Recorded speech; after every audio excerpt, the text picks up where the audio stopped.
Hey guys, Joshua Peterson here, Peterson Electric. It is just about Memorial Weekend in a couple days in 2023. For my SEO guy, this is going to be my 2012 Sprinter van, 2012, how to change a battery. I'm assuming from the 2007 to the 13 or 14, they're the same. I also have a 2019. I've never changed that battery yet, had to. This van used up a battery the first 4 years, and then this one now is 6 years old. But I finally did lose my alternator after 11 years. If I can change that, I will. I'm kind of stranded. My wife and I got away to get up to Granby, Colorado. We live in Fort Collins, Loveland area. And so we got up here last night, and how you know there's an issue is that all of a sudden the battery thing kicks on. But what was so funky about it is that when that happened to me 6 years ago, coming back from a long trip, the battery decided to get weird. And you know, because the cold cranking amps means it won't kick on. But what happens when you lose your alternator, at the post of the terminal, you're supposed to have 14.4 volts. So it's good to have a 12 volt multimeter with you that's DC. Your battery will show 12 volts. And if it doesn't, and it's 14.4, then you know your alternator's working. If you don't have that, you know your alternator's dead.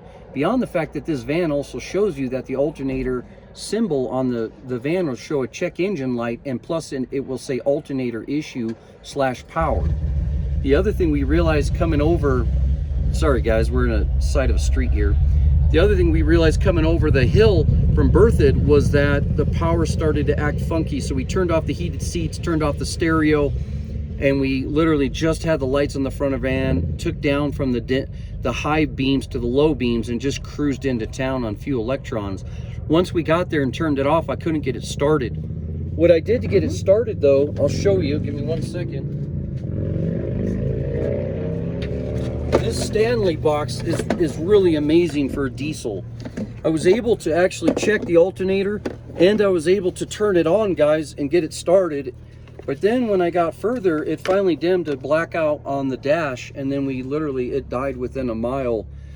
So anyways, we coasted finally back in, but how I did it was I put this on the positive and this on the negative terminal in the engine. I'll show you in just a second. We turned it on, and I was able to get 3 miles to get to the resort of the Wyndham. And so this is a good technique. But if you're gonna change your battery, before I head out there, you're gonna need a T25 star head and a T30. The T25 takes off these 3 bolts right here. Then you pull out your mat right here. And then after that, you need a number 10 millimeter. You're gonna take off a 10 millimeter socket, take off your negative first and then your positive, because you don't want to touch anything. Negative, then positive. Then you got to take out this harness here.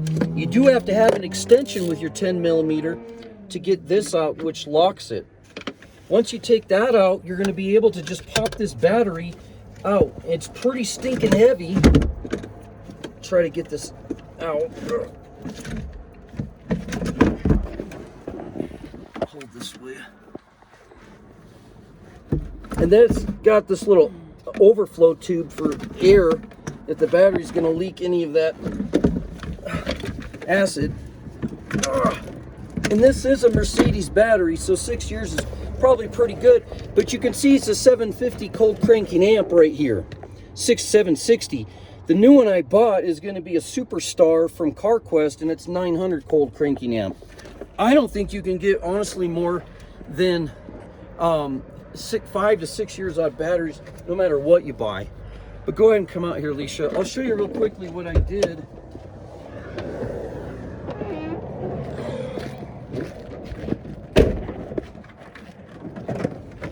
So if you're used to these vans, guys, you know you can't mix this up, but you got to twist this, put here positive, twist here, put this on your negative terminal. You cannot mix that up. And then you got to turn it in the on mode. Boom. Okay, and that'll tell you how much is left over. But this is how we coasted into town using this, making it look like it was a battery itself. So I would definitely have one of these on the van, if not 2 of them, but you got to make sure they charge. Through the winter, we make sure they charge in our van, check it every month. But these things have been the best Fat Max, better than any other one I've bought. And so I have a bunch of these. I use them for work all the time.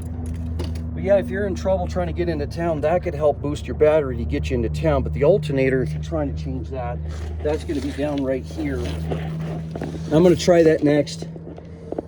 And it's right here. And it looks like it's toast after 12 years. Yeah, it's right there. And then the tensioner pulley, that's the spot I got to see if I can do. It's a 17 millimeter on the tensioner pulley.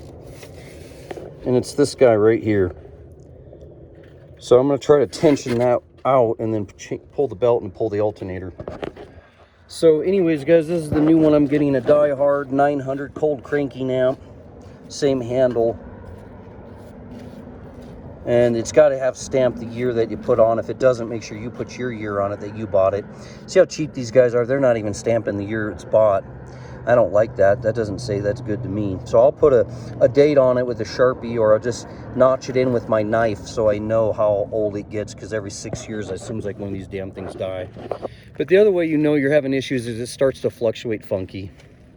You start having weird codes come up, like ABS brake and a few other odd things on the dash. It'll pop up right in here on this screen here and there. So anyways, guys, thanks for joining us. Hopefully it'll help you out.